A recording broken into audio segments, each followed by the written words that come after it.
tingnan mo tong foreigner na to. Nauto ko. Oh, talaga? Bakit ngayon mo lang sinabing may mabibiktima na tayo? Nasaan ba para naman makilatis ko? Ipinakita ni Kelly sa nakatatanda niyang kapatid na babae ang larawan sa cellphone na biniktima niya, na lalaking may pagkabanyagang itim. Hindi naman makapaniwalang napatingin si Ate Kala sa nakababata niyang kapatid nang makajackpot siya sa isang foreigner na mayaman. Talaga? Lalandiin mo yan? Opo ate, gagayumahin ko pa nga po eh. Bahagyang hinampas ni Ate Kala sa braso ang mapagbirong kapatid. Loka ka Kelly, gagayumahin mo pa, hindi na kailangan yan, maganda ka naman eh, maapil pa. Hindi na rin gagamitan ng kulamang negro na yan. Mahuhumaling naman sa'yo yun sis, maski hindi mo pa ipainom sa kanyang gayuman natin. Promise, maniwala ka sa akin. Sapat na tong gandang ito na likha ng ating sining sa dilim. Pilit na napangiti si Kelly, pagak na napatawa. Trust naman ako sa beauty ko, te. Tsaka kitam, para akong nananalamin, no? Mahinang sinampal niya ang dalaga. Sira, ate mo pa rin ako, no? Oh, bakit? Masama na bang tumingin sa'yo, ate? Naaasiwa ako. Nagmana lang naman ako sa'yo, te. Kaya ako sinabing para akong nananalamin. Ayaw mo ba nun? Remember, may lahi tayong mga mangkukulam, sis. Hindi ito ang tunay nating mga itsura. Mahina ngunit nakakatakot ang dinig na paanas niya kay Kelly. Nakakalokang napangisi pa si Ate Kala sa kanyang nakababatang kapatid. Sa bagay nga te. Diba, si nanay puro bukbok ang face. Nanahimik si Kelly sa pagpintas niya rito sa kanyang magulang. Kahit na, basta maganda tayo ano ba? Huwag mo nang banggitin ng tungkol sa kulam-kulam na yan ate ha. Baka bumalik sa dating puro tigidig tong face natin kung ano-anong lumalabas sa bibig mo. Sige na nga, sabi mo sis eh. Ay, teka, parang may tumatawag. Sagutin ko lang te ha. Ay, baka yan ay negro mong nauto. Gora lang sis. Napatingin pa sa kanya si Kelly na bahagyang lumukot ang itsura. Ate, nangutya ka na naman. Naitirik na lamang ni Ate Kala ang mga mata. Tapos inutusan na lamang niyang damputin ng cellphone. Pabuntong hiningang dinampot nga ni Kelly ang nanginginig na aparato sa ibabaw ng kama nilang magkapatid. Sinagot niya ang tawag kahit hindi pa niya tinitignan kung sino ang nakarehistrong pangalan doon. Hello? Good morning, Miss Beautiful. Nabosesan kaagad yun ni Kelly. Siya nga yun nakausap niya sa WhatsApp nung nakaraang linggo na binigyan niya ng pansin upang mapalapit ang loob sa kanya. Nabighani kasi agad ang dayuhan sa dalaga sa ibinalandrang larawan sa isang naturang dating app site. Oh, it's you, Blackjack! I don't greet you good morning, ha? Because here in the Philippines is evening, so I greet you good evening. English Carabao naman ang sinagot ni Kelly, kaya narinig niya ang mahinang paghagikgik ng nakatatandang kapatid. Oh, no problem, Miss Beautiful. There's nothing to worry about. I would like to inform you that I'm about to fly to the Philippines so we can finally see each other, my love. Parehong nanlaki naman ang pares ng mga mata ng dalaga sa narinig niya. Napatingin pa si Kelly sa Ate Kala niya at di rin makapaniwala sa narinig. Naka-sound speaker kasi ang Android phone niya kung kaya naman narinig niya yun ng malakas. Oh really BJ? I'm so really excited to see you my love. Dumila si Ate Kala na halata namang pinaplastik ng kapatid ang taga-ibang lahing na humaling sa kanyang ganda. Of course, I chose you over my wife Kenya. So please be excited for me, my love. Sabay na nagkangisian ang dalawang magkapatid na babae sa kanilang masamang binabalak. See you my love BJ, here in the Philippines. I would love to. Bye! Pinindot na ni Kelly ang end call. Tawa naman sila ng tawa ng Ate Kala niya matapos ang naturang tawag sa negrong banyaga. Walang kaalam-alam si Blackjack na lolokohin lang siya ng babae pagkarating sa Pilipinas. Peperahan o di kaya huhut-hutan para makapanggancho.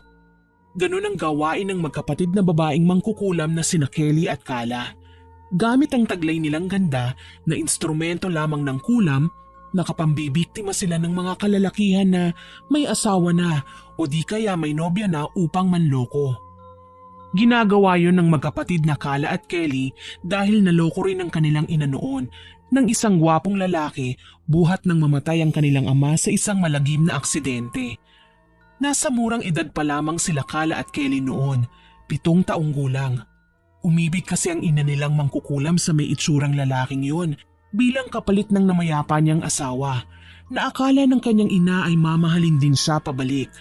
Ibinigay niya ang lahat ng pagmamahal, luho at maski ang sariling bahay. Ngunit sa huli, iniwan pa rin ng may itsurang lalaking yon ang kanilang ina. Dahil sa nangyari, nagpakamatay ang ina ng magkapatid. Natagpuan na lamang ng dalawa na nagbigti siya sa bodega nila. At nalaman nila na ang rason sa pagkamatay niya ay ang pag-ibig niya sa lalaking ibinigay ang buong pagmamahal niya. Ngunit niloko at iniwan din ang ina nila sa dulo. Maliban kasi sa bangkay ng nanay ng magkapatid na babae, natagpuan din nila ang isang liham tungkol doon. Humingi siya ng tawad sa mga anak dahil sa gagawing pagkitil ng buhay niya. Hindi na rin kasi niya kaya ang grabing sakit sa puso mula sa panloloko ng lalaking yon sa ginang. Kaya sinukuan na lamang niya ang buhay kahit alam ng kanilang ina na maiiwan lamang sila. Upang maibsan ang sakit na dulot na ginawa sa kanilang ina ng lalaking yon, gumaganti sina Kala at Kelly sa mga lalaking may asawa o di kaya'y may iba ng karelasyon. Parang kambal na anay lang na sinisira ng magkapatid na babae ang relasyon ng iba, gamit na rin ang ipinamana sa kanilang kulam ng kanilang pumanaw na ina. Para magkaroon din ng dobleng benepisyo sa kanilang niloloko, humihingi rin sila ng salapi sa kanila. Nang hindi na nila kailangan ng lalaking pagtataksilan nila at nakakuha na ang magkapatid ng sapat na halaga sa kanya, basta-basta na lamang siyang iiwan sa ere. Pagkatapos ay magpapalit muli sila ng anyo upang makapambiktima ulit ng ibang kalalakihan. Ganon ang modus nila Kala at Kelly gamit ang pangungulam. Para sa magkapatid na babae, isang malaking katangahan na kinitil ng kanilang ina ang sarili niyang buhay dahil lamang sa isang lalaki. Kaya itinatak din sa isip ng magkapatid na hinding-hindi sila gagaya sa inutil na ina na nagpakatanga dahil lamang sa maling pag-ibig. Ang galing mo sis ha, mukhang successful ang pagpapanggap mo ha. Galak na pagbati ni Ate Kala kay Kelly. Ako pa bate? Para sa salapi, kayang-kaya natin silang linlangin. Baka nahuhulog ka na sa negrong yan ha. Sinasabi ko sa'yo Kelly, wag na wag mong tutularan ng ating ina. Paalala na may halong babala pa niya sa nakababatang kapatid. Ha? No way! Ayoko nga sa kanya te. Ayoko nga magkaanak ng itim no. Biglang nagbago ang damdamin ng dalagang mangkukulam. Sus, first time mo kaya yang mauuto. Ang BJ na negro na yan. Diyan pa lang sa lalaking yan eh. Baka pumalpak na ang plano natin kapag nagkataon. Tandaan mo Kelly, kailangan natin ng malaking salapi sa kanya. Tiba-tiba tayo dyan ha. Mayaman yung nabingwit mo. Hindi ako ganong babae, te, no? At saka isa pa, hindi ko kailanman kalilimutan ng mga bata pa tayo nung namatay si nanay dahil lang sa isang lalaki. Siguro iniwan siya dahil pangit si nanay o baka dahil isa siyang mangkukulam. Napakasakit sa atin nun, te, ha? Na mahusgahan bilang isang anak. Naapektuhan din tayo ng sobra kasi sa kanya tayo nang galing. Parang tinusok ng 1,000 karayom ng sabay-sabay ang may hating dibdib ni Kala nang mapansing nangingilid na sa luha ang mga mata ng kapatid. Kaagad niyang sinaway si Kelly sapagkat ayaw niyang nakikita siya ng ganoon. Huwag ka nang magdrama dyan sis, kaya nga ginagawa natin to diba para mabawasan ang sakit na nangyari kay nanay. Napasinghot muna si Kelly ng uhog bago sumagot na panaka-naka pa rin na humihikbi. Pero te, wala namang kasalanan yung taong lolokohin natin eh. Ngayon ka pa ba na konsensya? Ginagawa mo na nga eh, masasanay ka rin. Heto ngang isang to, may asawa, madali ko ring mauuto. Mapapaibig ko rin tong parcel rider na to. Kutob ko, malapit na eh. Bantay sarado lang kasi ang commander niya eh. Napakapakailamera. Baka mapurnada pa ang magiging plano ko eh. Ipinakita ni Ate Kala kay Kelly ang larawan na nasa gallery niya na papaibigin niya o tangkadin niyang lokohin. Te, may itsura din ha. Parang kahawig ng bida sa probinsyano, tsaka batang Quiapo. Sino ba yun? Naitirik ni Ate Kala ang kanyang mga mata. Si Coco Martin. Hayun, si Cardo Dalisay. Ikaw talaga, sis. Alam mo yung titulo ng teleserye pero hindi mo alam ang pangalan ng bida. Ikaw yata ang nagmana sa nanay natin na may pagkatanga eh. Grabe ka naman, te. Sorry naman, nakalimutan ko lang po talaga. Sus, palusot ka pa. Syunga ka lang talaga. O siya, kumain muna tayo bago tayo mangahas. Sumalubong naman ang magkabilang kilay ni Kelly sa huling sinabi ng ate niya. Mangahas? Oo, magiging ahas. Aahasin naman natin sila, hindi ba? Kasi si BJ may asawa. Yung binibiktima ko din may asawa. Kaya aahasin natin sila. Ngayon naiintindihan ko nate. Para tayong ahas na nililingkis sila at pinupuluputan ng leeg nila para makuha natin ang ating gusto. Kumurba ng nakakaloko ang labi ni Ate Kala. Oo naman, at para makuha din nila ang gusto nila sa atin. Ibang nagagawa nating tukso sa mga kalalakihan. Tutuklawin natin sila na parang ahas, nang sa gayon mabiktima natin sila ng ating mga kamandag. Kahit hindi na sumagot si Kelly, pakiramdam niya na sang-ayon din sa kanya ang nakababatang kapatid. Pareho silang naggantihan ng may ibig na ipakahulugang tingin sa isa't isa. Yun na ang umpisa ng masama nilang binabalak sa mga aahasin nilang asawa at may nobya. Nang sumunod na linggo, nakipag-eyeball nga si Kelly kay Blackjack na nagmula pa sa bansang Amerika. Sa isang kilalang mall sa lungsod ng Pasay, nakipagkita ang dalaga sa nakilala niya online na banyaga. Hindi naman nahirapan si Kelly matagpuan si Blackjack. Pagkakita pa lang sa dalaga ng foreigner, umatake na si Blackjack upang sugurin siya ng halik at yakap. Imbis na sumugod din siya, tinakbuhan niya, dahilan upang magtaka ang dayuhan. Hey, Miss Beautiful, my loving Kelly, it's me, BJ. Hey, why are you running away? Please come back. Nakihalubilo si Kelly sa nagkukumpulang mga tao at doon nagtago ng sa gayon hindi na siya mahanap ni Blackjack. Hey, Kelly, please come back. Wait for me. Napangiwi ang dalaga at nag-usal ng dasal na sana hindi siya mahanap ng foreigner na yon. Biglang nabahagang buntot niya na harapin ang nakausap niya sa isang dating app site. Hindi niya mawari sa sarili kung itutuloy ang balak na makipag-usap sa kanya. Pakiramdam niya ay tila mapang-abuso ang itim na banyaga. Nakahinga ng maluwag si Kelly. Sa wakas ay nakatakas na rin siya kay Blackjack. Uuwi na lang siguro ako. Sasabihin ko kay ate na hindi ko na itutuloy ang pakikipagrelasyon ko kay Blackjack. Hindi ko pala kaya. Lalabas na sanang dalaga sa malaking mall na yon nang marinig niya ang boses ng kanyang Ate Kala sa puno ng kanyang tenga. Kelly, ituloy mo ang pakikipagrelasyon mo sa negrong yon. Tumingala naman si Kelly at hinanap ang boses.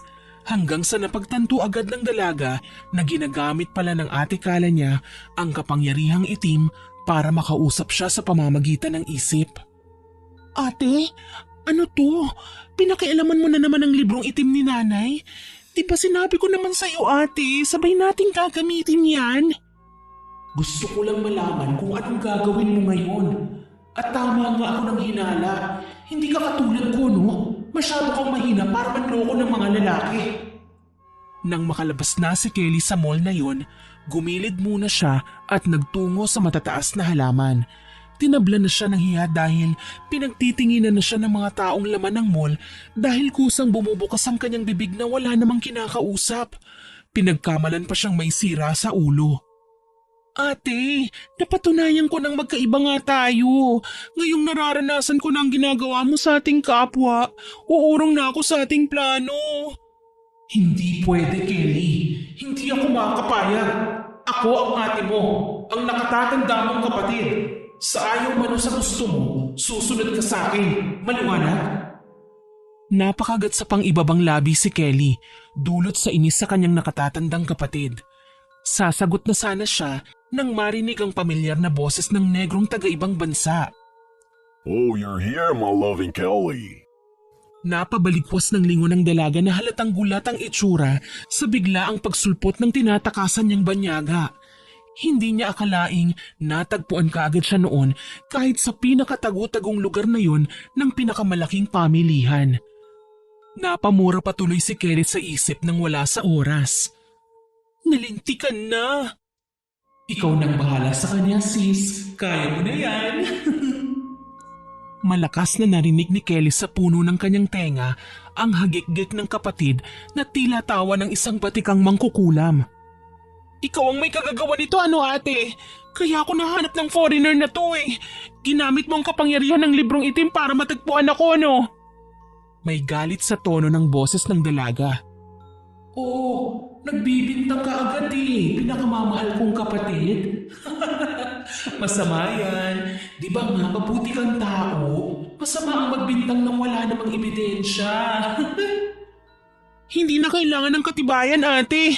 Dahil kitang-kita ko sa mga mata ni BJ ang patunay na kontrolado mo siya. Tinitigan ni Kelly ang mga mata ng itim na banyaga. Kitang-kita niya na sinakop ng dilim ang pares ng mga mata ni Blackjack. Itim na itim yun, habang nakakalokong nakangiti na mas lalong nagpatindig sa kanyang mga balahibo sa buo niyang katawan. Pawiin mo nang malakas na kulam na pagkontrol mo sa katawan ni BJ, ate. Ako nang bahala sa kanya. Paano ako makakasigurong lalantiin mo siya, Aber? Basta ate, ako nang bahala. Maawa ka sa kanya. Maawa ka rin sa sarili mo, te. Baka manumbalik ka sa dati mong itsura kapag ipinagpatuloy mong gamitin yung mataas na uri ng engkantasyon mo sa kanya. Giit ni Kelly sa kanyang nakatatandang kapatid. Sumunod ka na lang sa akin. Landiin mo ang negrong yan kung ayaw mo akong mapahamak. Napalitan naman ang pag-aalala sa boses ng dalaga. Ate naman, huwag naman sanang gawin mo na lang. Sinapo niya ang dibdib matapos ang pag-uusap nilang magkapatid sa isip. Dumako ang paningin niya sa mga mata ng foreigner na si Blackjack. Dahan-dahan ay nabubura na yung dilim nito sa pares ng mga mata. Hanggang sa nanumbalik na siya sa katinuan na tinanggal na ng kanyang ate ang pagkontrol sa kanya. Oh, my beautiful lady, you're here. So, how I came up here? What happened? Pinaskil naman ni Kelly ang isang matamis na ngiti sa lalaking una niyang katagpo. Never mind of that, BJ. The important thing is I'm here now. I'm with you. We'll be together from now on. I'm the happiest man alive in this world because I met you, Kelly, my love. Tangkang hahalik na sana si Blackjack kay Kelly nang agad siyang umiwas sa kanya. Bahagyang napangiwi ang dalaga at masuka-suka sa pagnguso sa kanya ng dayuhang nakarelasyon lamang niya sa isang dating online site. Not now, BJ. Huh? But why, Kelly? I'm your boyfriend now. I divorced my spouse because I chose you. But why won't you let me kiss you? Napatigil si Kelly bago niya sinagot ang banyagang itim. I'm not ready yet, BJ. What? Bumakas ang gulat at galit sa itsura ng negro. Naramdaman naman yun ni Kelly kaya binawi niya ang sagot kay Blackjack. Oh, I'm sorry, BJ. Not that what I mean. I'm a virgin. Agad na napalitan ang reaksyon niya sa kanyang sinagot. So, you haven't experienced Yes! Pinutol niya ang susunod na sasabihin niya. Can you teach me in a bed? Malawak na napangiti si Blackjack. Of course. I'll go with you, but where? I know a nearby and well-known motel here. I will teach you how to play, Kelly, my love. Play our pure and passionate love. Wala nang nagawa si Kelly kundi sumama sa dayuhang itim na yon. Kinakabahan man pero kailangan niyang gawin yon upang hindi niya mabigo ang nakatatandang kapatid. Pagkarating sa motel, nag-arkila na ang dalawa ng kwarto. Sagot lahat ni Blackjack ang mga gastusin. Basta para sa foreigner na yon, matuloy lamang ang pinakaaasam nilang pagniniig na dalawa. Ikinandado na ni Blackjack ang kwartong yun kung saan sila lamang dalawa ng dalaga. Napalunok ng laway si Kelly nang mag-alis ng saplot ang naturang banyaga. Kitang-kita ng dalawang mata niya ang pangangatawan niyang may mga buhok sa dibdib hanggang tiyan. Mabalbo ng dayuhan, kaya mas lalo lang siyang nailang sa lalaki. Sabik na sabik pa ang negrong ilabas ang batuta niya, ngunit pinigilan niya kaagad yon. Wait! Hindi na naibaba ni Blackjack ang zipper niya sa pantalon. Huh? But Kelly, we already have discussed this. I know, but... But what? Isang mapusok at mapagkunwaring ngiti ang pinakita niya kay BJ.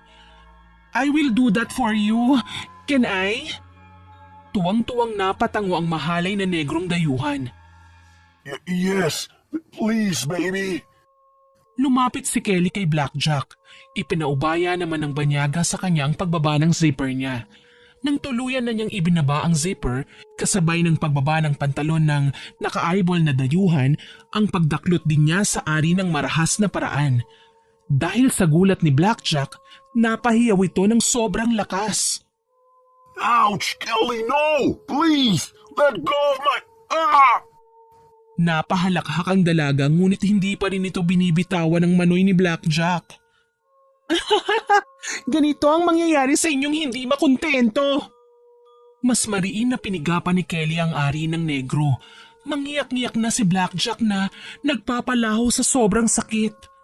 Soundproof naman yung silid na nireserve nilang dalawa dahil isa yung pampribadong motel.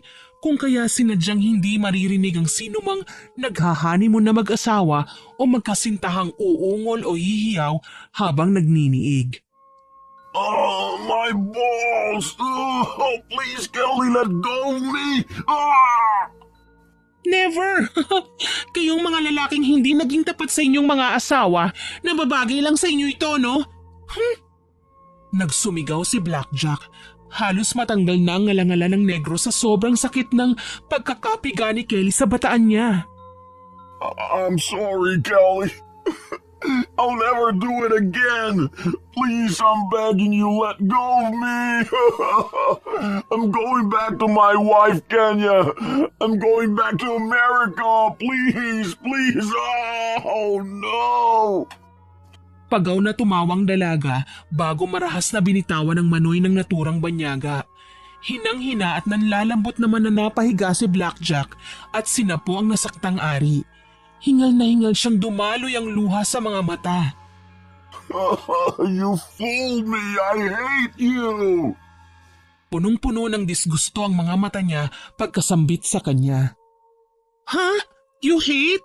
So I hate you too, you horny? Isang malakas na sampal ang pinadapo ni Kelly sa mukha ni Blackjack. Sinabunutan pa niya yon at saka pinatitigan niya mata sa mata. Bumuka ang bibig ni Kelly. Inuumpisahan na niya ang engkantasyon upang kontrolin ang pag-iisip niya. Mula sa lumalabas sa bibig ng dalaga sa Latin niyang salita, parang sumirko ang paningin ni Blackjack. Di kalaunan, bigla siyang nawalan ng ulirat. Umalis si Kelly sa pagkakadagan sa hubad na itim na dayuhan, tsaka niya dinuraan sa muka. Hindi mo na maaalalang nangyaring ito pagkagising mo. Hindi mo na rin maaalala kung sino ako. Ang tanging maaalala mo lamang ay yung pinakamamahal na asawang niloko mo. Iniwan mo nang dahil lang sa akin. Bago siya umalis sa motel ay kinuha ni Kelly ang mga dolyares na salapi ni Blackjack sa bag. Tiba-tiba pa nang may mga mamahalin din siyang relo doon. Dinekwat din niya ang credit card niya na naglalaman ng 100,000 piso. Nang makasiguradong ubos na, nalustay na niya ang mga pera ng negro, agaran na siyang sumibat. Nakahinga ng maluwag si Kelly pagkasakay niya sa pinara niyang taxi. Dumiretso siya kaagad sa kanyang ate na nasa kondominium. Oh, you're here, my dear sister. How are you? Salubong ni Ate Kala sa nakababatang kapatid na Kelly na kararating pa lamang galing sa panloloko sa Amerikanong sunog. Huwag mo nga akong ma-English dyan, ate. Nangaasar ka pa dyan eh. Oh, bakit? Anong problema? Hindi na tuloy niya napigilan ng malakas na pagtawa sa pangaasar niya sa kapatid. Akala ko ba English spokening dollar ka na ngayon? Kumusta nga? Hayun, kamunti ka nang sumirit ang dugo ko sa ilong sa pakikipag-usap sa sunog na yon. Di ka na nasanay. Nasaan na yung mga nakulimbat mo kay sunog? Agad na nilahad ni Ate Kala ang kanyang palad. Ayos ka rin no? Oh, bakit? May parte ko dyan Nasaan? Bilis na. Napaismid na lamang si Kelly. Tsaka inilabas sa bag niya ang samot-saring dolyares na ninakaw niya kay Blackjack. Tiyempo tayo nito Ang galing mo, Kelly. Oh, eto pa. 5 makikinang na kulay ginto naman na relo ang sinunod niyang inilabas. Ang gara! Nakakainggit ka, sis! Makakabili na tayo nito ng mamahaling sasakyan. Tig-isa tayo. Ngayon, nagampanan ko na ang party ko kay Blackjack. Ikaw naman ate, sino ba yung binibiktima mo? Bumuntong hininga si Kala. Nasabi ko na nga sa'yo to, diba? Yung parcel rider nga. Ay oo, yung kahawig ni Coco Martin. Pero ate, magkakapera ba tayo sa kanya gaya ni BJ? Di ba nga, yung bibiktimahin lang natin yung mayayaman? Napailing siya ng ulo. Hindi tayo magkakapera sa kanya, pero babaero kasi yan. Kailangan ko lang turuan siya ng leksyon. So, niloloko nga lang talaga niya yung asawa niya? I hate that. Baka lapirutin ko lang din ang manoy niya gaya kay Sunog. Ako nang bahala sa kanya. Niloko niya ako nung high school kami dahil sa puro bukbok ang mukha ko noon. Ngayon may alam na tayo na itim na kapangyarihan at nagamit na natin ito upang gumanda tayo. Panahon naman para gamitin ko tong kagandahan ko upang makapaghiganti sa kanya. Kuryosong napatingin si Kelly sa kanya. Ex mo pala siya, te? Malamig na sinagot niya ang kapatid. Oo, aakitin ko siya. At sisiguraduhin kong kamumuhian siya ng asawa niya. Nagkatinginan ng magkapatid na may ibig ipakahulugan sa isa't isa. Ilang sandali pa, nagkangisian ang 2 dalaga. Bahagyang may umumbok na tigyawat sa pisngi ni Kala at Kelly, pero hindi rin nagtagal, naglaho rin yun na parang bula. Nagagamit na kasi nila ang kanya-kanyang kapangyarihang itim sa kanilang binibiktimang kalalakihan. Tingin mo sis, anong pwede kong orderin dito? Di beauty products. Loka, may beauty product na tayo, no? Napakamot sa bunbunan si Kelly. Ay, oo nga pala. Gamit ang black magic natin. Alam ko na kung ano yung i-add to cart ko. Heto na lang yung relo. Maagap din namang natanggap yon ng seller. Nang mga sumunod na araw, ipinadala na ng seller yung relo na kinash on delivery ni Kala. Tumawag siya mismo sa agency para yung rider mismo ang ma-assign sa kanilang lugar para ipadala ang kanyang item. Tagumpay naman siya sa kanyang pinlano dahil ang pangalang Zorro Likwanan ang rider na naka-assign para ipadala ang kanyang parcel order. Ngayong araw na yon sis, excited na akong makilala si X. Good luck ate! Ilang beses mo nang ginagawa ang pangmomodo sa mga kalalakihan, kaya kaya mo na yung ex mo. Bandang hapon, pasadong 4:00 ay may bumusinang motor sa tapat ng kondo. Sumilip si Kala sa ibaba. Bumaba ang dalaga na may pagmamadali pero may pag-iingat pa rin. Pinagbuksan niya ang parcel rider na yon. Kayo po ba si Miss Calia San Agustin? Tinanggal ng motorcycle rider ang helmet niya. Nakilala niya agad ang mukha niya. Hinding-hindi pa rin siya nagbabago. May itsura nga siya pero para kay Kala, mukha pa rin siyang manloloko at babaero. Sumilay ang ngiting napaka-plastic sa mga labi ng dalaga. Yes, ako nga. Nice to meet you po, ma'am. Picturean ko lang po. Bali, 1584 po ang item. Natameme ang lalaki nang sa pag-angat ng ulo niya sa kanya para siyang nagyelo na nakatunghay sa kanyang nakabibighaning itsura. Magkano nga po ulit, kuya? Ikaw ba? Magkano ka?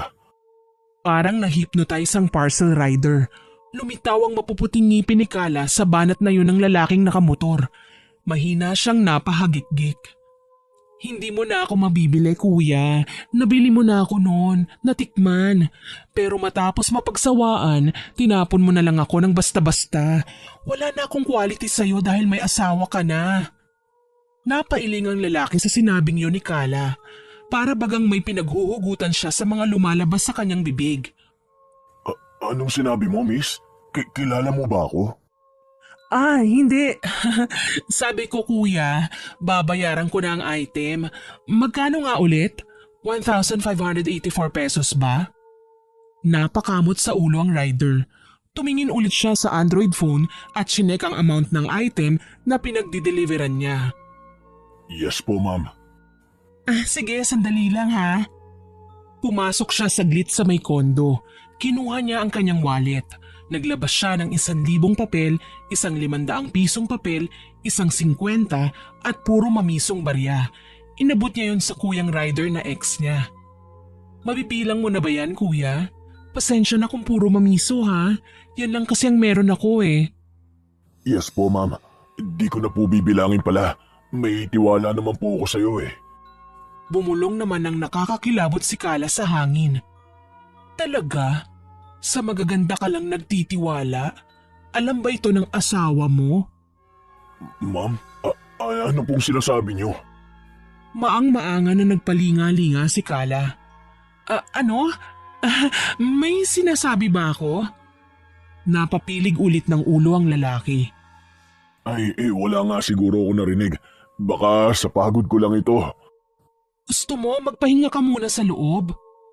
Hindi po pwede, ma'am. Marami pa akong kailangan pag-delivera ng mga item eh. Kailangan ko po talaga magmadali. Tanggi ng motoristang rider. Huwag mo nang alalahanin yun. Ako nang bahala sa'yo. Dodoblihin ko ang kita mo dyan. Kung gusto mo, triplihin ko pa eh. Basta ang importante, makapagpahinga ka muna. Tara na. Tila nakumbinsi naman ang lalaki kay Kala. Sabay na silang pumasok na dalawa sa kondo. Nakabuntot lang ang rider sa kanya, papanhik sa magiging kwarto ng dalawa. Ang gara naman po ng kondo nyo. Sa inyo po ba ito, ma'am? Yes, gusto mo sa'yo na lang to? Talaga po, ma'am? Yabang ko no, binibiro lang kita. Sayang po, ma'am. Sana totoo na lang po yung biro ninyo. Oo nga pala, ma'am. Hindi pa pala ako nakakapagpakilala. Ako nga po pala si... Zoro, ikaw si Zoro Likwanan. Paano niyo po ako nakilala? Malamang, ikaw ang naka-assign na rider sa akin eh. Makikita ko kagad yon sa shipping information. Malakas na nasapo ni Zoro ang noo. Oo nga pala. Bakit di ko naisip yon? Malamang wala ka na sa katinuan. Nasa bahagi ka na ng aking kapangyarihan. Ano po yun, ma'am? May sinasabi po kayo? Wala. Ba't ang hilig niyong bumulong, ma'am? Wala nga akong sinasabi, Zoro. Ito naman, oh. Nandito na tayo. Dito ka na muna pansamantala sa aking silid. Pinapasok na ni Kala ang kanyang dating kasintahang may asawa ng si Zoro. Nakakaya naman po, ma'am. Alis na lang po ako. Baka hinahanap na rin po ako ng commander ko eh. Hindi yan, huwag kang mahiya. Mag-enjoy ka lang dito, mag-relax. Nood ka lang ng TV, Netflix kung gusto mo pa. Tapos kapag may gusto kang kainin, nasa ref lang ha. Punong-puno ang ref namin. Feel at home ka lang. Pinaupo ni Kala sa malambot na couch si Zoro. Kusang dinahandahan naman niyang tinanggal ang kanyang jacket. Hayan, para hindi ka mainitan. Baka kasi naiinitan ka na eh. O kung gusto mo naman, mas lalo ka pang mag-init. Napakagatlabi si Zoro nang dumako ang mga mata niya sa hiwa ng kanyang dibdib. Hindi ko nga ba alam itong nararamdaman ko eh. Para bang mas lalo akong nag-iinit? Tumingin si Kala sa leeg ng lalaki. Kapansin-pansin ang paggalaw ng Adam's apple niya. Napapalunok siya ng laway. Para bang may kumukulo sa katawan niya na hindi niya malaman. Gustong-gusto na ni Zoro mailabas ang pagkulong yun. Nag-iinit ako. Kailangan kong ilabas to. Otomatikong hinubad ng lalaki ang sando niya. Sapatos, medyas, pantalon at natitirang saplot. Kinagat ni Zoro ang pang-ibabang labi. Tila ba natakam siya sa nakahandang putahe sa harapan niya. Sa alindog ni Kala, tiyak mapapaakit niya ang kahit na sinong kalalakihan. Maghunos dili ka, Zoro. Akong bahala sa'yo. Sinunggaban ni Kala ng halik ang labi ni Zoro. Marubdob yun kung kaya hindi nanigas ang buong katawan ng lalaki. Hindi siya makapalag dahil pinuluputan na ng ahas ang lalaki. Naramdaman ng dalaga na tila may tumusok sa kanyang puwetan. Kaagad na napatingala si Kala sa pagkabigla. Pero di kalaunan, napaungol siya habang nakangiti. Dahil sa kasabikan, kinagat niya ang leeg ni Zoro. Naghumiyaw sa sakit ang lalaki pero hindi yun nakahadlang upang ipagpatuloy ang kanilang pagniniig. Habang nakasalang ang dalawa sa mainit nilang sagupaan, may isang tao palang panayang kuha ng litrato sa dalawa. Ayan, tama yan ate. Nice shot! Matapos ang kalahating oras ng pagniniig ni Nakala at Zoro, hingal na napaupo ang dalawa. Tinanong pa niya ang lalaki kung nag-enjoy siya. Sumagot naman siya ng pahiyaw. Di naman kalaunan, nakatulog si Zoro. Doon naman nakakuha ng pagkakataon ng dalaga na bulungan ng lalaki. Ginamitan niya ng engkantasyon upang makalimutan ang nangyari sa pagitan nilang dalawa. Nagawa mo ba yung pinapagawa ko sa'yo, sis? Tanong ni Kala kay Kelly habang sinusuot ang kanyang hinubad na spaghetti dress. Oo naman po ate, ang dami kong nakuhang litrato oh. Ang ganda pa ng shot nyo dyan oh. Yan ang ipadadala natin sa misis niya para magkasira ang dalawang mag-asawa. Ganun ba ate? Tumango-tango si Ate Kala. Oo, gusto kong makapaghiganti sa lalaking yan. Pero ate, anong gagawin natin sa kanya? Ang himbing-himbing ng tulog oh. Hahayaan ba natin siya na ganyan? Nahubot-hubad? Tinapunan niya ng masamang tingin si Zoro. Tulungan mo ko, dadalhin natin siya sa tagong eskinita. Ha? Ano ate? Dadalhin natin siya doon? Pababayaan natin? Oo. Pero ate, parang sumusobra na yata tayo. Bakit? Nakukonsensya ka na ba, Kelly? Matalim na tinignan niya sa mga mata si Kelly. Napayuko naman ang dalaga. Hindi niya kayang makipagsukatan ng tingin sa nakatatandang kapatid. Hindi naman po sa ganun, te. Sorry. Tulungan mo na lang ako. Walang imik na binuhat ng dalawa ang hubot-hubad na katawan ni Zoro. Mainam naman na madaling araw na yun kaya walang nakakapansin sa paglagay nila sa natutulog na katawan ng lalaki sa tagong eskinita. Matapos nun, bumalik na ulit sila sa kondominium na magkapatid upang maisakatuparan ang sunod nilang plano na pagpapadala ng malalaswang larawan sa asawa ni Zoro. Para namang hindi nagugustuhan ni Kelly ang ginagawa nilang mag-ate. Ate, sigurado naman pagkatapos nito titigil na tayo sa panluloko ng mga lalaki. Sabi ko na nga ba nakukonsensya ka na no? Tigilan na po natin to, te. Kelly, ginagawa natin ito para kay nanay. Pero sapat na po siguro yun para gumanti. Napakarami na po tayo ng... Malakas na hinampas ni Kala ang ibabaw ng lamesa. Nagsilaglagan ng mga boteng naglalaman ng iba't ibang kulay na likido na ginagamit nila sa panggagayuma at pangungulam. Napuno ang buong bahay na yun ng mga nabasag na bote. Napaawang ng bibig si Kelly. Kung ayaw mo, ako na lang mag-isa. Teka ate, kung titigil tayo, parang walang saysay ang kamatayan ni nanay. Kailangan magbayad ang mga lalaking yan na babaero, mga manloloko at hindi makontento. Parang punyal na tumama sa dibdib ni Kelly ang mga mata ng dalaga sa kanya. Napakasama ng tingin niya sa nakababatang kapatid. Tila ba kumukontra na siya sa kanya bilang ate. Ang ibig ko lang pong sabihin ate, sana naman po matapos na to. Hindi ko alam kung hanggang kailan pa ito Habang buhay na lang ba tayong maghihiganti sa mga kalalakihan? Hanggat may mga lalaking hindi nakukontento, kailanman hindi tayo titigil. Biglang sumama ang panahon ng mga sandaling yon. Dumilim, kumulog at kumidlat. Tila nakikisang-ayon ang kalangitan sa nararamdaman ni Kala. Sumunod ka na lang sa akin bilang ate mo, Kelly. Kung hindi, kamumuhian kita. Hindi lang yon, isusumpa pa kita.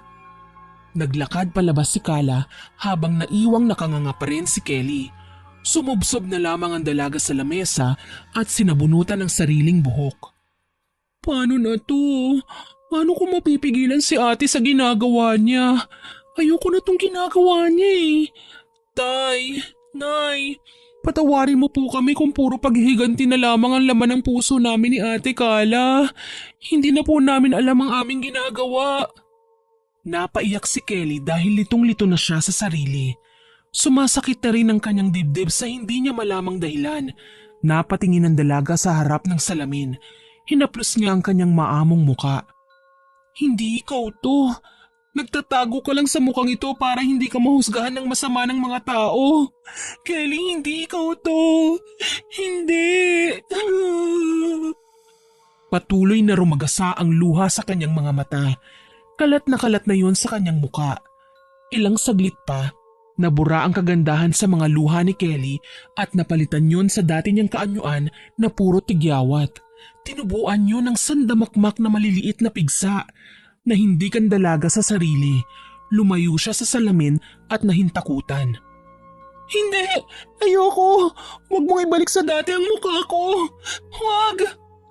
Nanlaki ang mga mata niya nang pakatitigan ng salamin at mapalitan ang bukbok niyang muka sa isang pamilyar na muka ng kaniyang Ate Carla. Tumawa na parang bruha si Ate Carla niya. Gusto mo ba na maging ganyan ang itsura mo? Gusto mo, ha? Wag, ate! Ayoko! Ayoko! Napabaligwas ng bangon si Kelly mula sa isang masamang panaginip. Bangungot lang pala. Hingal na napatingin siya sa katabi sa kanyang kapatid na malakas na humihilik. Akala ko, pumangit na naman ako eh. Hindi na ako makakapayag na bumalik sa pagiging pangit. Tutulungan ko na lang si ate sa pambibiktima niya sa mga lalaki. Dahil sa masamang panaginip na yun, hindi na kumontra pa si Kelly sa gusto ng nakatatandang kapatid. Sinunod na lamang ng dalaga ang kanyang ate kahit labag sa kalooban niya. Laking tuwa naman ni Ate Carla na itutuloy na niya ang balak na pambibiktima sa mga kalalakihan upang maging instrumento ng kalabagan sa ika-6 na utos ng Diyos, ang magsilbing anay sa relasyon ng iba. Mabuti at nagbago na yung isip mo, Kelly. Sabi ko na nga ba hindi mo ako matitiis. Siyempre, ate po kita eh. Tsaka magkapatid po tayo. Wala pong iwanan para sa mabuti man o kahit sa masama. Di bale, aanihin din naman natin ito bandang huli. Baka nga tayo pa ang magsilbing bayani ng mga kababaihan dahil sa ginagawa natin ito eh. Bayani ng mga linta at ahas kamo. May sinasabi ka? Wala ate. Nagmana lang naman ako sa iyo na mahilig din bumulong. Pilit nang initian niya ang nakatatandang kapatid. Bumubulong lang naman tayo para magsambit ng kung anumang orasyon. O siya, tulungan mo na lang ako ditong gumawa ng langis. Para saan po ba yan, te? Langis ito para sa mga lalaking lolokohin natin. Isang haplos mo lang nito sa kanyang likuran, tiyak na mag-iinit siya at hahanap-hanapin niya ang mga haplos ng kamay mo. Napatango ang dalaga. Eksperto na talaga ang kanyang ate sa paggawa ng ganung uri ng itim na salamangka. Gawa ng nasa nakatatandang kapatid ang itim na libro ng kanilang pumanaw na ina. Pag-aralan mo ito ha, ganito lang ang gagawin mo. Tinuruan nga siya ng kanyang Ate Carla sa paggawa ng langis. Dahil madali din naman siyang natuto, ginamit niya rin yon sa ibang mga kalalakihan upang mahumaling sa kanya. Lumipas lamang ang 3 buwan, mahigit na 5 lalaki na ang kanyang nabiktima sa kanyang alindog at magandang pagmumuka. Bonus na lamang na may langis siya upang makasiping ang kanyang mga nabibingwit na lalaki upang sirain ito sa mata ng mga nakarelasyon niya. Ate, guess what? Limpak-limpak na naman ang salapi natin today. Bit-bit ni Kelly ang isang attache case na naglalaman ng libo-libong salapi. Binuksan yun ng kanyang Ate Carla. Nagniningning ang kanyang mga mata na tumambad nga sa kanyang mga dolyares na salapi. Mukhang mas marami pa to kaysa sa nauna mong negrong dayuhan na nabiktima. Nilanghap pa ng dalaga ang mga perang papel. Of course, te. Leader ba naman ng mga sindikatong nabiktima ko, no? Nadoble ang mga pares ng mga mata ni Carla. Bigla itong binundol ng kaba. Talaga? Baka naman... Don't worry, te. Nilasing ko naman siya ng mga halik ko eh.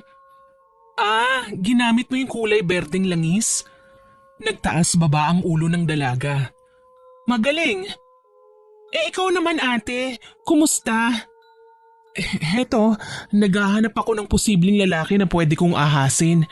Kaso wala akong makita sa social media sis eh. Tulungan kita ate. Hindi, kaya ko na to. Mabuti pa, lumabas ka na lang muna ng kondo.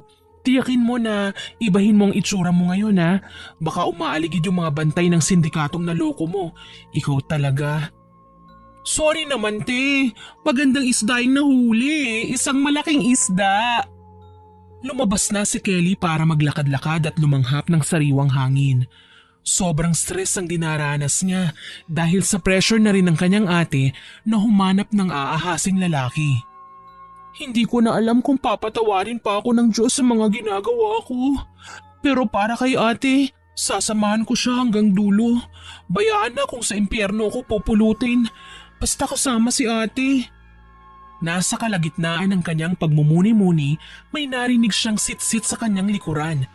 Tila ba inagaw ang kanyang atensyon ng kung sino mang taong yun.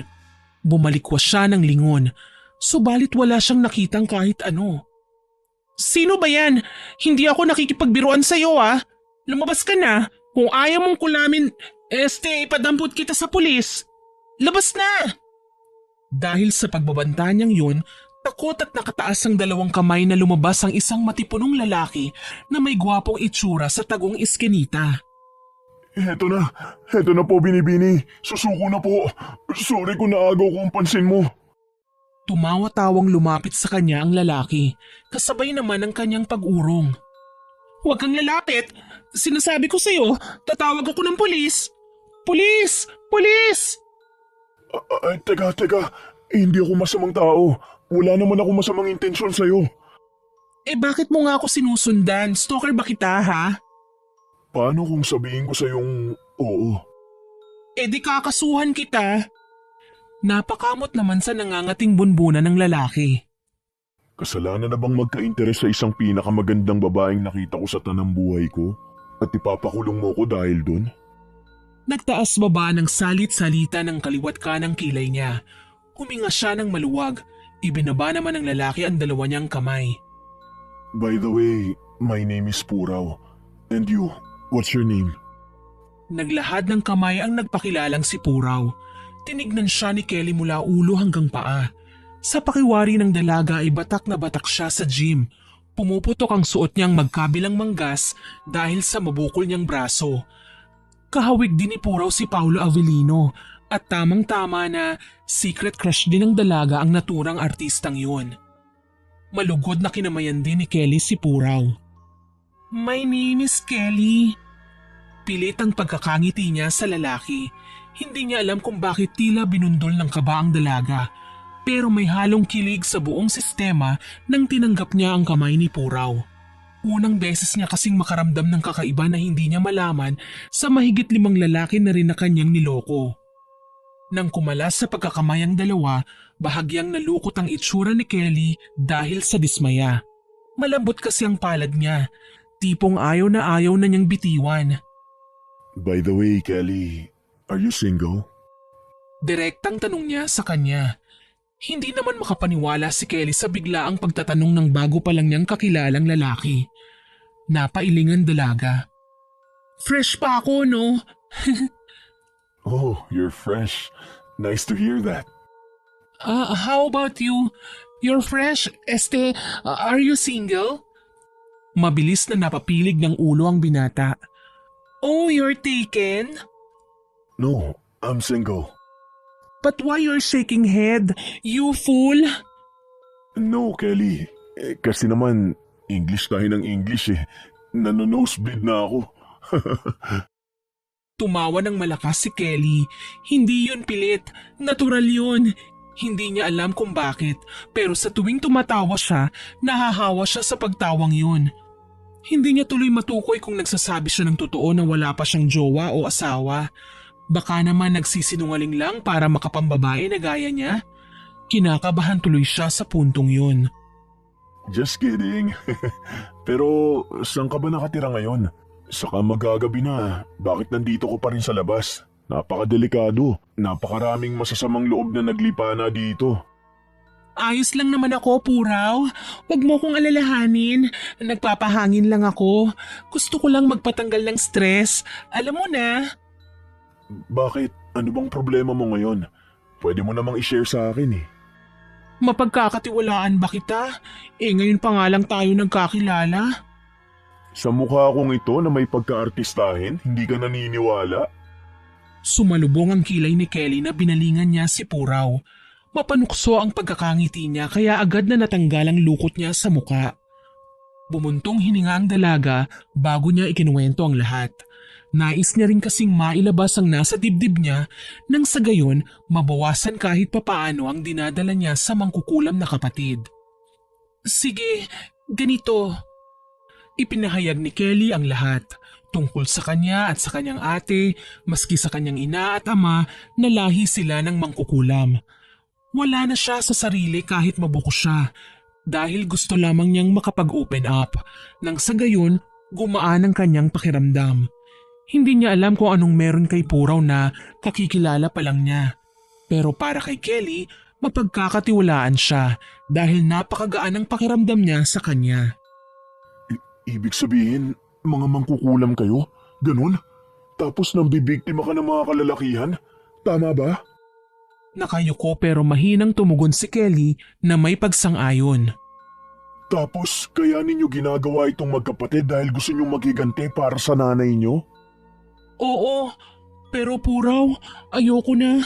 Hindi na ako makikinig sa ate ko. Huli na yung leader ng sindikatong inakit ko. Hindi ko na kaya.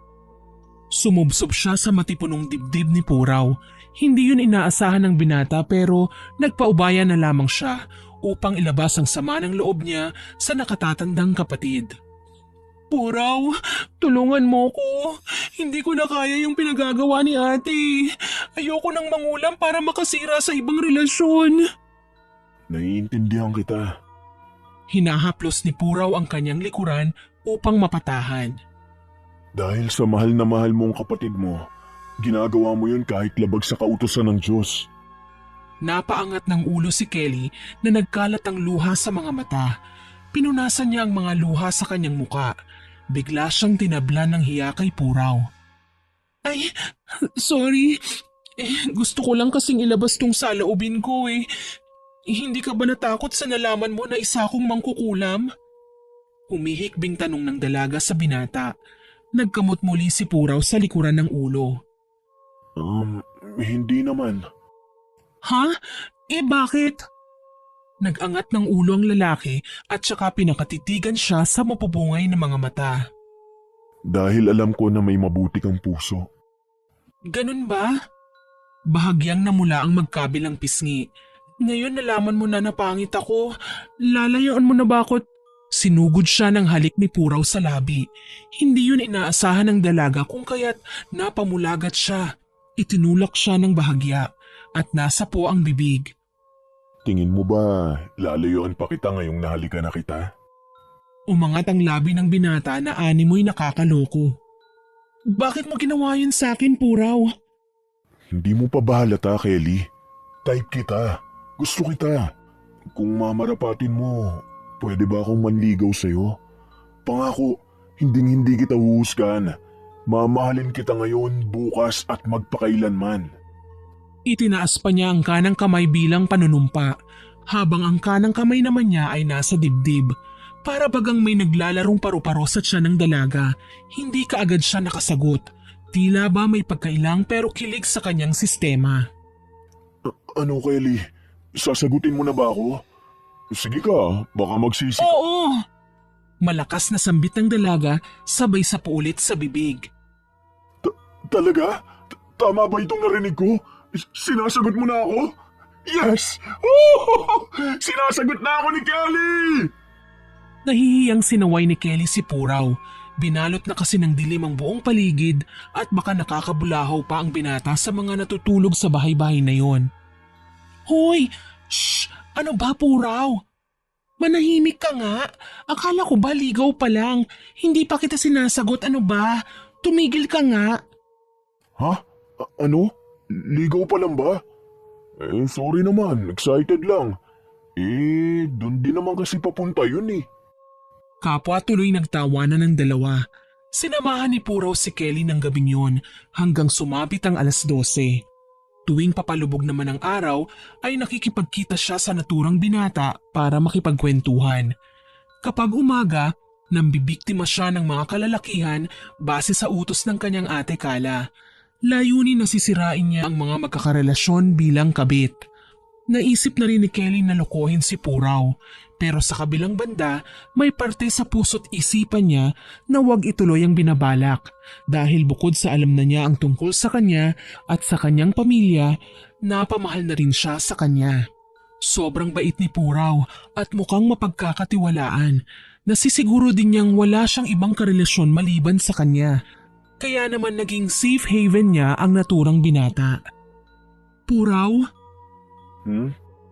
Kasalukuyan nilang tinatanaw ang papalubog na sikat ng araw. Magka-holding hands pa silang dalawa. Napatingin naman si Puraw sa kanya ng maladkit nang tinawag niya. Bakit ganyan ka makatingin? O bakit? Masama ba? Hindi naman, Puraw. Gusto ko nga na ganyan mo ko tignan eh. Jesus, ang sabihin mo, gusto mo lang talaga ako. Ikaw nga dyan ang unang nagtapat eh.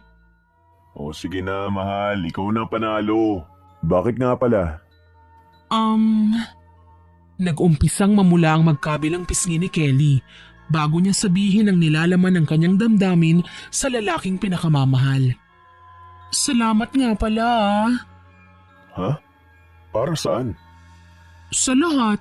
Kasi hindi mo ko hinusgahan tsaka nagtitiwala ka lagi sa akin. O bakit? Lulukuhin mo ba ako gaya ng mga nabibiktima mong lalaki? Hoy, loyal kaya ako.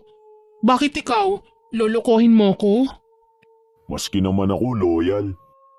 O chuchu, siguraduhin mo lang kung ayaw mong makatikim ka sa akin ng kulam. Dumikit si Puraw kay Kelly upang magtama ang kanilang balat sa isa't isa. Huwag mo na akong kulamin. Ulamin mo na lang. Susme, naghanap ka lang ng makakarhyme sa kukulamin. Sus! Bakit? Masarap naman ako Di ba? Natikman mo na ako. 2 beses pa nga eh. Hay naku Puraw, wag mo nang ipaalala. Baka gusto mo ng round 3. Oh, ayos! Kahit round 4, 5, 6 hanggang 10, yaka sa akin yan. Tumayo si Puraw at binuhat si Kelly. Hoy, ano ba? Ibaba mo nga ako. Hindi, maghahani muna tayo. Hala, agad-agad? Hindi pa nga tayo kasalano, umayos ka nga. Gusto ko na kasing magkaroon ng prinsipe at prinsesa nating dalawa. Ano ba? Ibaba mo muna ako. May kiliti ako sa tagiliran eh. Sinunod naman ni Puraw ang dalaga. Pinagpag niya ang puwetan niya na may mga nalagas na damo dito at saka hinarap ang nobyo. Kailan mo ba ako mabibigyan ng prinsipe at prinsesa? Nasasabik na talaga ako, love eh. Tsaka na, ipapakilala muna kita kay ate bago mangyari yan. Ha? Bakit mo pa ako ipapakilala? Di ba bawal ka magkanobyo na gaya ko? Hindi pwede yun. Magagalit lang sa akin ang ate mo. Kinamumuhian nga niya ang tulad kong lalaki. Kasi di ba yung nangyari sa nanay niyo? Napatigil si Kelly. Hindi ka naman manloloko, di ba? Tsaka mahal mo din ako, kaya huwag ka nang matakot dyan. Gusto ko rin kasing makilala mong natitira ko na lang pamilya sa buhay. Pwede ba? Malalim na napaisip naman ang binata. Di kalaunan, napatango siya. Sige, payag na ako. Bukas na bukas din, ipapakilala kita kay Ate Kala. Mahigpit na niyakap niya ang karelasyon. Gumanti rin ang pagkakayakap si Puraw, ngunit may pag-aalangan.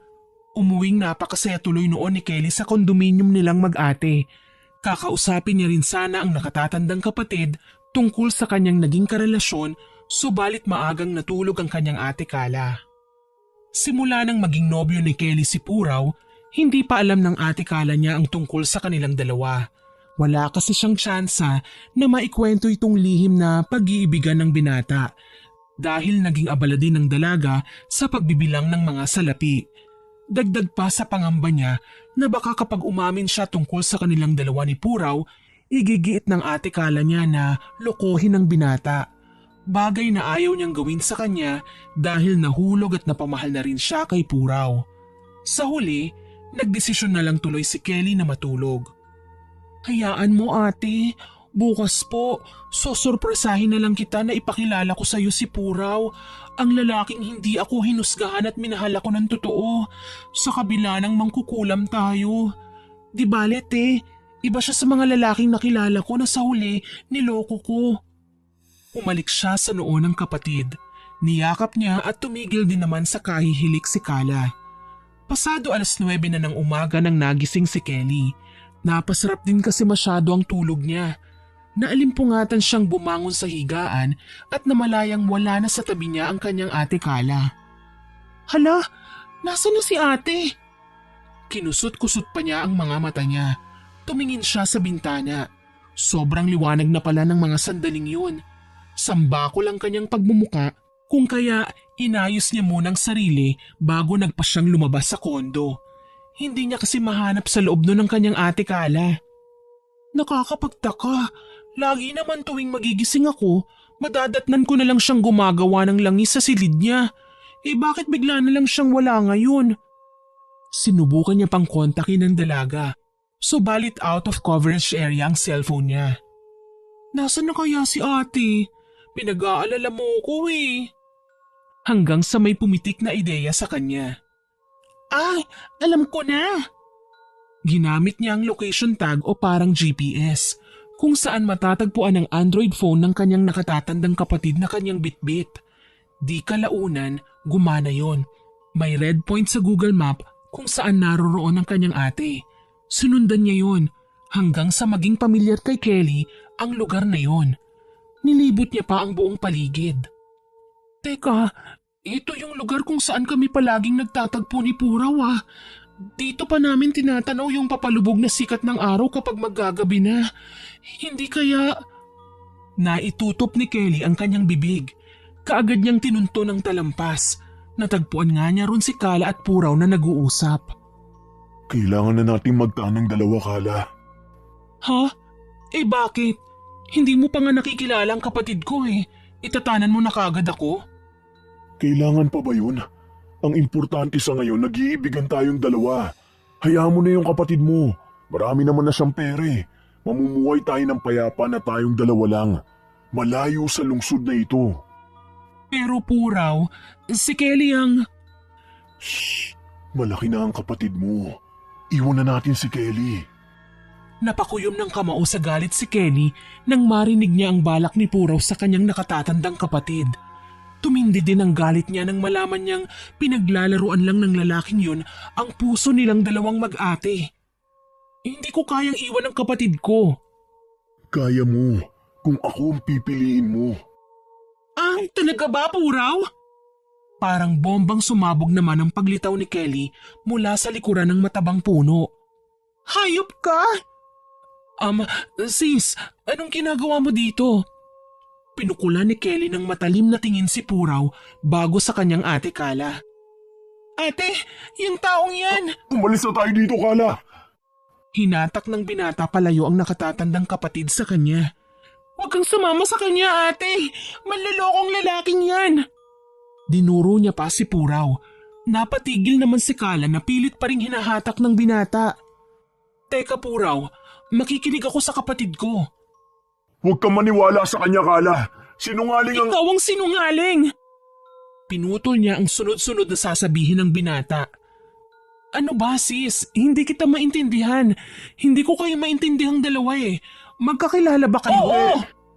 Halos magkasabay na sambit ni na Kelly at Puraw. Marahang tumingin na may pag-aalangan si ate Kala niya sa binata. Kilala mo ang kapatid ko? Ipapakilala pa lang kita sa kanya. Oo ate, at ipapakilala rin sana kita sa kanya. Tila biglang nawalan naman ng kulay noon si Puraw na hindi alam kung ano ang gagawin. Ano bang ibig sabihin nito? Oo ate, tama nga ang iniisip mo. Yung lalaking yan, pinagsabay tayong dalawa. Hindi na napigilan ng kanyang nakatatandang kapatid na sampalin si Puraw. Hayop ka? Manloloko! Pumaling pakaliwa ang mukha ni Puraw. Bumakat ang palad ni Kala sa kanang pisngi niya. Kaagad yung namula. Saglit, magpapaliwanag ako. Isang malutong din ang pinalasap ni Kelly sa binata. Pumaling naman pakana ng mukha niya at bumakat ang palad ng dalaga sa kaliwa niyang pisngi. Hayan, pinantay ko na! Parang tuod sa kinatatayuan doon si Puraw. Nasa harapan ng binata ang dalawang ahas na pinaglaruan niya ang mga puso upang lokohin din silang dalawa. May balak pa nga siyang pag-awayin ng dalawang ahas na sumira sa ibang magkarelasyon. Subalit nabigo siya dahil maaga siyang nabuking. Pinagkatiwalaan kita, Puraw, pero anong ginawa mo? Ginago mo kaming dalawa ng ate ko. Hinding-hindi kita mapapatawad. Mas lalo na ako. Papatayin ka namin. Sabay pa sanang dadaluhungin ng magkapatid ang mapanlinlang na itinuring nilang agila nang ikumpas ni Puraw ang mga kamay at pinahinto silang dalawa. Sa hindi malamang dahilan, biglang nanigas si Kala at Kelly sa kinatatayuan. Hindi man lang sila makagalaw. Para silang naistatwa, lalo na nang pakatitigan sila sa kanilang mga mata. Pulang-pula ang pares na mga mata ni Puraw na animoy kontrolado ang buo nilang sistema. Anong ginawa mo sa amin? Hindi maaari. Isa ka ring mangkukulam? Humalakhak ng nakakakilabot si Puraw. Mabuti at napagtanto niyo ring magkapatid. Mga tanga! Ibinabana niya ang dalawang kamay.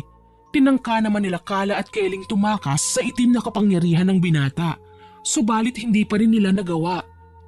Pakawalan mo kami! Hayop ka! Hindi ako tanga na kagaya niyong magkapatid. Sino ka bang talaga ha?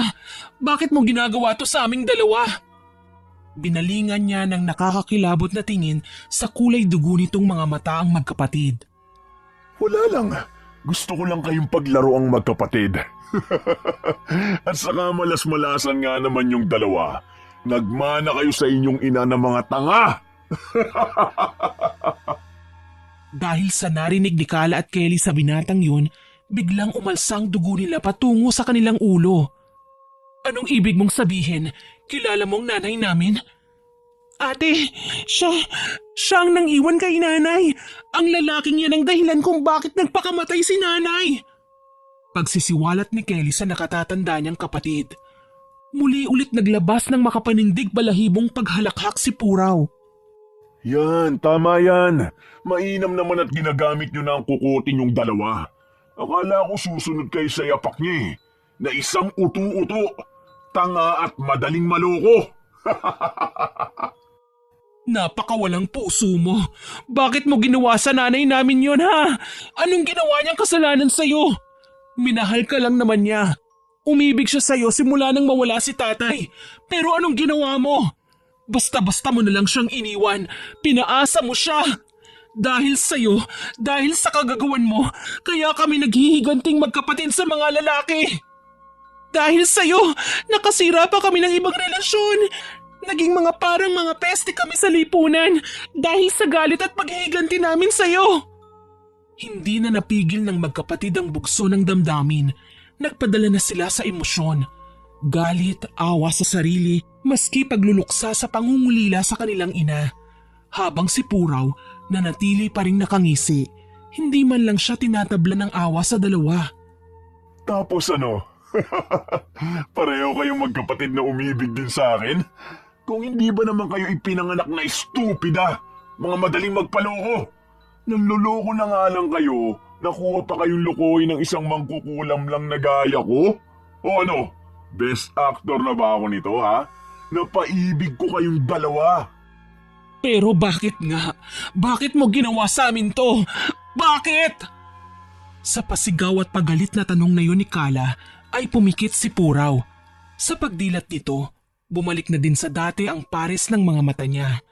Parehong naigupo ng panghihina ang magkapatid.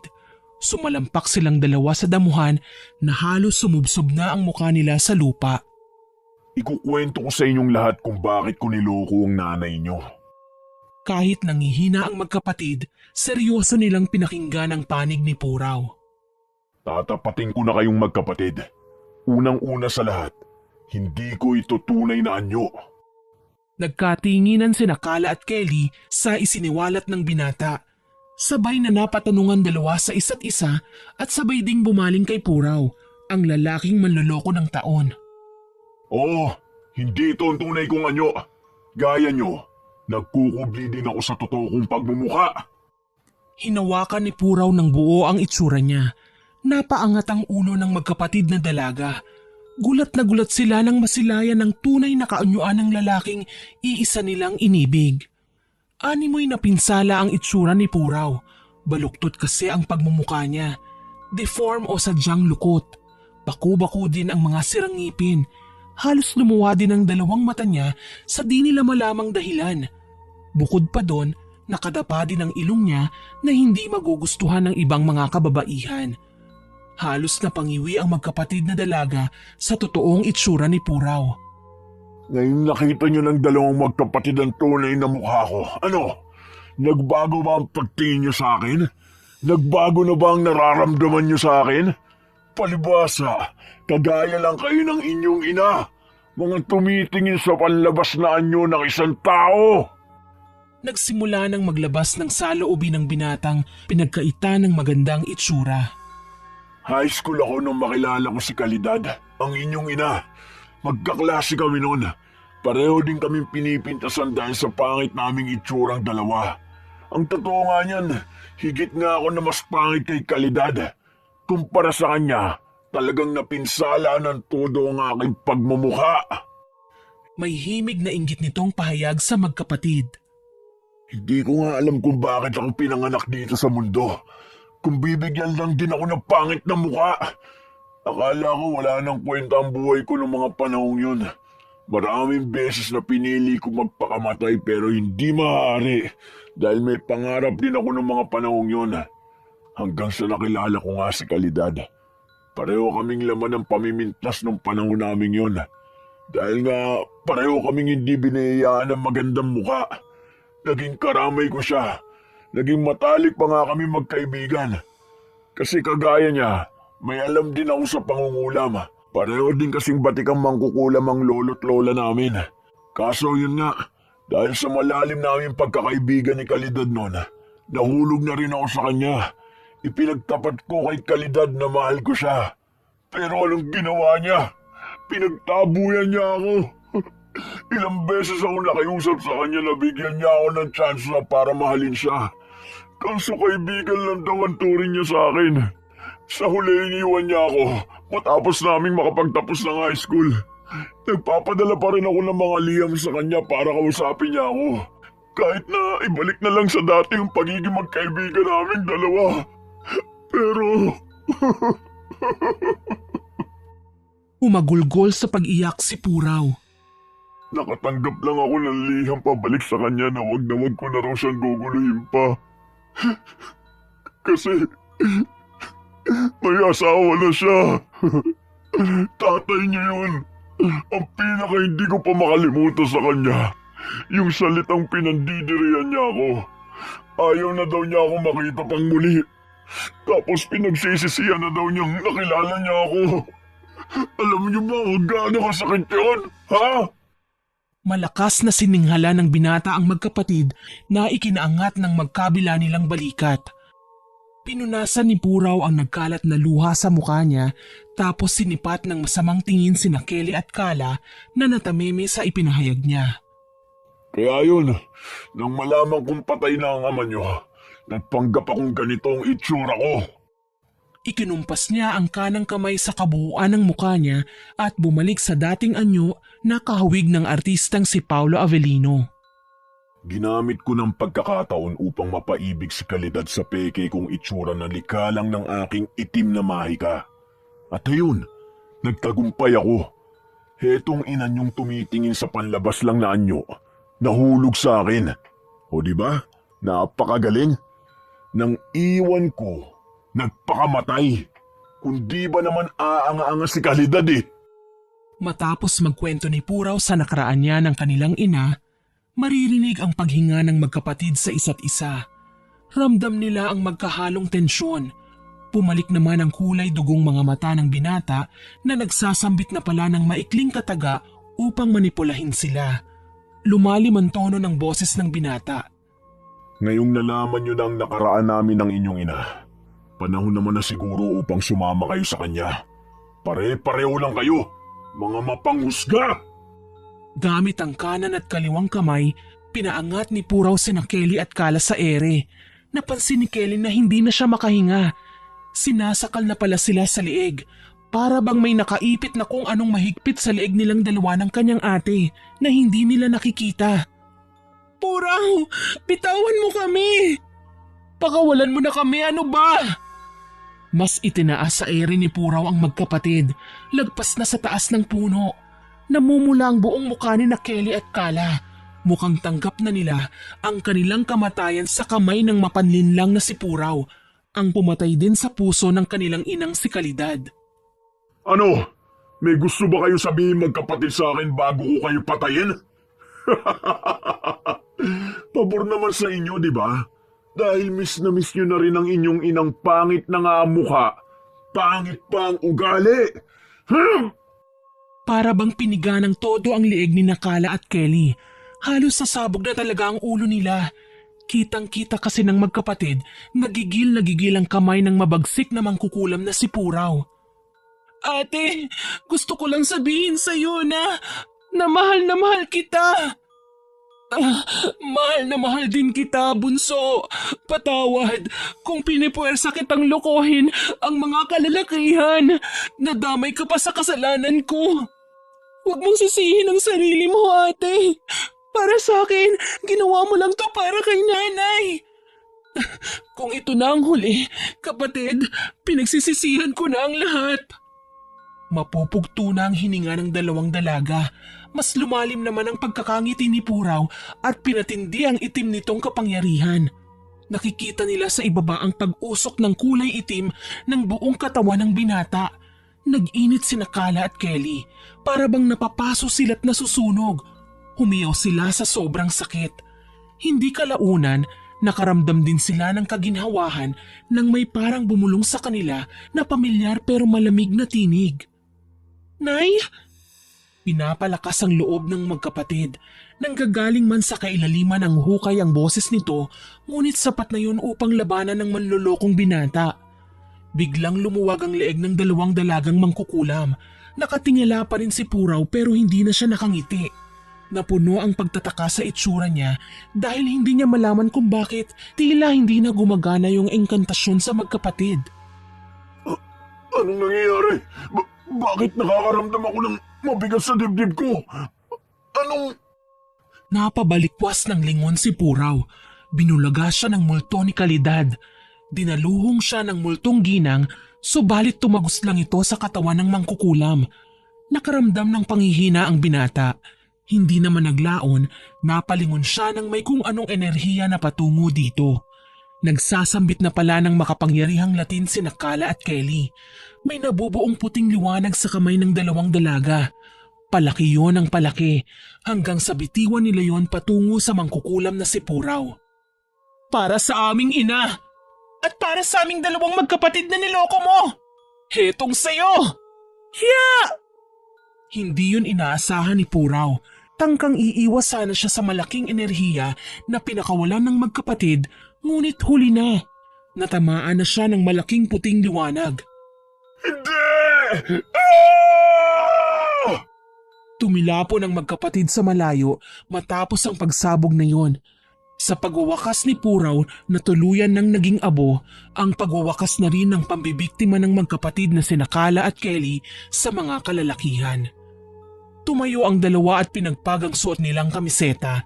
Nagkatinginan ng dalawa sa isa't isa. Tawa sila ng tawa nang walang humpay sa kani-kanilang itsura. Pangit ka na ulit, sis! Oo nga, te. Pangit ka na rin. Hagalpakan lang sila ng tawang dalawa. Matapos kasi ang tagpong yun at pakikipagsagupa sa mabagsik na mangkukulam na si Puraw, isang malaking aral ang natutunan ng magkapatid. Iyon ay kung paano makontento sa ibinigay na itsura sa kanila ng Panginoon. Tuluyan na silang magbabagong dalawa. Babawi sina Kala at Kelly sa mga niloko nilang lalaki. Babalikan nila ang mga lalaking yun upang hindi lukohin muli at maging mga kabit nila kundi para humingi ng tawad. Matapos nilang magawa yun, papasukin naman nila ang simbahan. Magkukumpisa lang magkapatid sa pari at ipagtatapat na nilabag nila ang isa sa utos ng Diyos. Ang dalawang ahas dati ay mababalatan na upang magbago, hindi upang maging ahas ulit, kundi mga kalapati na handang magbahagi ng kapayapaan sa lahat. 2 taon na ang nakalilipas, ang magkapatid na sina Kala at Kelly ay tuluyan nang naging madre.